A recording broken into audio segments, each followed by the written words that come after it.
Halo, saya Madani Kurniawan. Saya Avindo Wicaksono. Hai, saya Rani Zahra. Saya Trifani. Saya Siti Nurliza.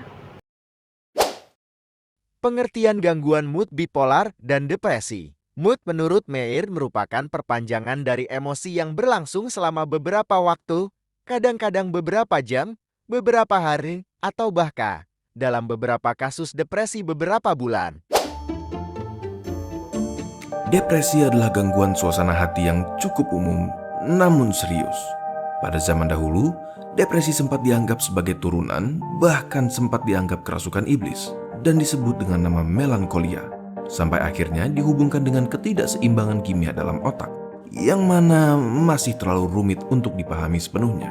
Ketidakseimbangan happy neurotransmitter seperti dopamin, serotonin, dan lain-lain menyebabkan kita bereaksi negatif atau berperilaku menurun seperti merasa kesepian atau menangis. Pada tahun 2019, hal ini terjadi pada 15,6 juta penduduk Indonesia.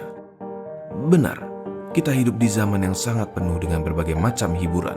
Namun, tidak sedikit dari kita yang berusaha mengulurkan tangan dengan penuh harapan bahwa seseorang akan menggenggamnya. Nah, untuk jenis yang kedua, ada gangguan bipolar, yaitu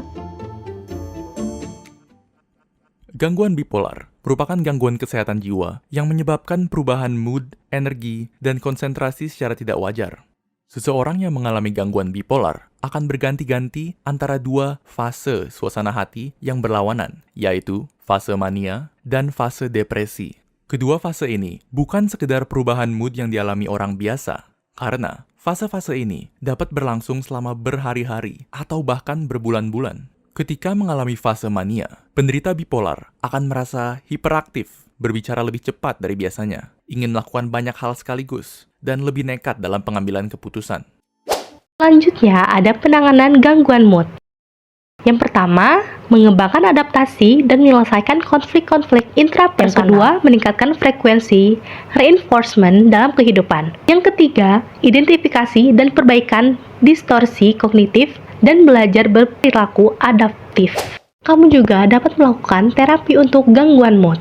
Yang pertama, melakukan pengobatan, yaitu pemberian antidepresian yang dapat membantu mengontrol gejala dan mempertahankan fungsi neurotransmitter. Yang kedua, melakukan terapi kognitif behavioral. Yang ketiga, psikoterapi interpersonal. Yang keempat, melakukan elektrokonvulsif dan simulasi magnetik transkranial.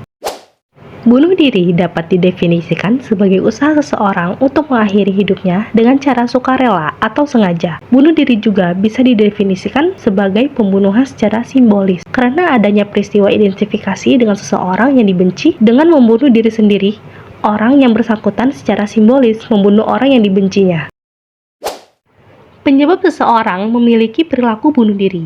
Yang pertama, ada gangguan depresi dan gangguan bipolar, yaitu gangguan yang ditandai dengan perubahan suasana hati secara ekstrim. Yang kedua, ada gangguan mental, seperti gangguan stres pasca trauma, skizofrenia, gangguan kepribadian, gangguan tidur, gangguan makan, dan kondisi lainnya. Orang yang memiliki dua gangguan mental sekaligus paling beresiko bunuh diri. Jenis-jenis perilaku bunuh diri. Yang pertama, ada bunuh diri egoistik. Yang kedua, ada bunuh diri altruistik. Yang ketiga, ada bunuh diri anomi. Keempat, ada bunuh diri fatalistik.